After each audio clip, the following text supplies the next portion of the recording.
গতিকে জমৰ কিংকৰক আমাৰ চাৰিবেৰলৈ আমাৰ ভকতৰ ওচৰলৈ আহিব নোৱাৰাকে তেখেতক যদি আমি দূৰতে বিদূৰ কৰোঁ তেতিয়া আমি আমাৰ এই আত্মা পৰমাত্মা বিলীন হৈ ভকতিৰ মাধ্যমেৰে আমি যদি ভগৱন্ত প্ৰাপ্তি হওঁ তেতিয়া আমি আকৌ ইয়াত জন্ম ল'ব নালাগে।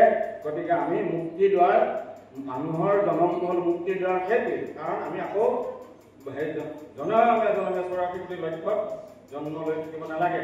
গতিকে ভগৱান প্ৰাপ্তি হ'লে আমি যদি ভগৱানৰ লগত মিলিন হৈ যাব পাৰোঁ তেতিয়া আৰু আমি কোনো জন্ম ল'ব নালাগে। আমি সেইটোহে বাঞ্ছা কৰিব লাগে। গতিকে এইখিনি কৰিবৰ কাৰণে গুৰুজনাই গীত নৃত্য বাদ্য এইবিলাক আমাৰ মাজত প্ৰচাৰ কৰি থৈ গৈছে। এতিয়া আমাৰ জিলা সভাপতি মহোদয়ে কৈছিল কাৰণ বাদ্য আমাৰ অন্তৰতে আছে, গীত আমাৰ অন্তৰতে আছে। কেনেকৈ আছে? আমাৰ কি হ'ব যদি মই কিবা কাম এটা কৰি আহোঁ মোৰ লগৰ ল'ৰাবিলাকে আহি ঘৰত পঢ়ি দি এই জিতেন কাইকে বৰ ডাঙৰ বস্তুটো মাৰি থৈ আহিলে নহয়। কিন্তু ভগৱন্ত শ্ৰীকৃষ্ণই যেতিয়া বাল্যকালত ল'ৰা ছোৱালীসকলৰ লগত সেই দুৰ্জয় সাধাৰণ ল'ৰা এটাই যেতিয়া দুৰ্জয় বকাসুৰ নামৰ অসুৰটোক মাৰিছিলে কি কৈছিলে?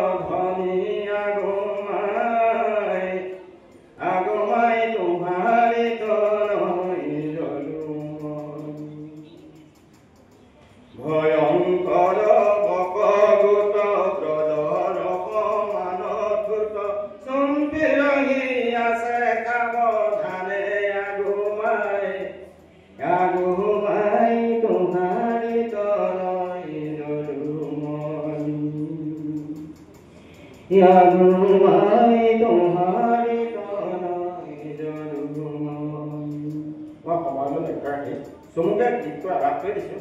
গতিকে আমি এইবিলাক গীতৰ আকাৰে যদি আমি গাওঁ আমাৰ কি হ'ব? গুৰুজনাৰ ধৰ্মতৰ প্ৰচাৰ প্ৰসাৰত আমাৰ বহুতো কাম দিব। আমি ৰাতিপুৱা শুই উঠি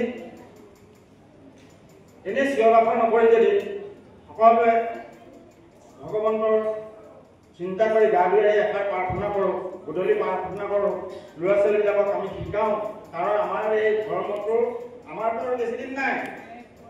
গতিকে আমি হস্তান্তৰ কৰিব লাগিব। আমি উঠি অহা এই প্ৰজন্ম শিশুসকলক তেখেতসকলক আমি শিকাব লাগিব কাৰণ মই ৰাতিপুৱা প্ৰাৰ্থনা গাব লাগিব। কেনেকৈ গাব লাগিব?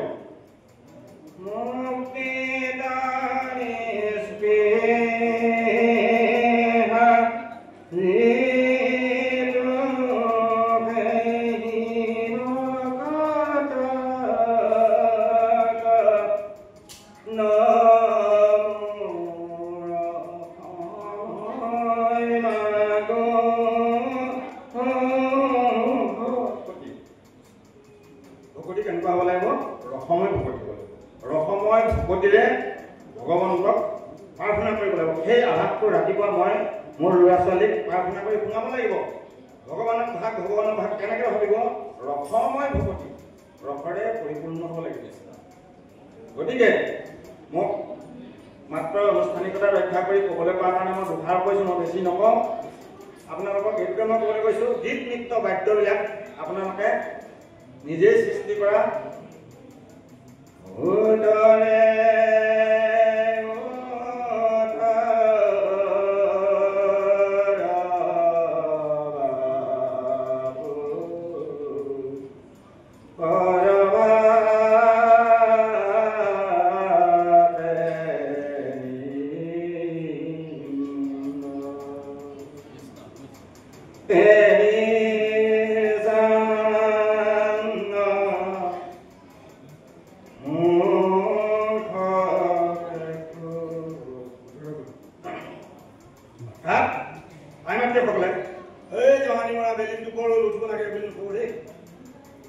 এই ধৰণে বৰগীত দিছে, এই ধৰণে আপোনালোকে বলো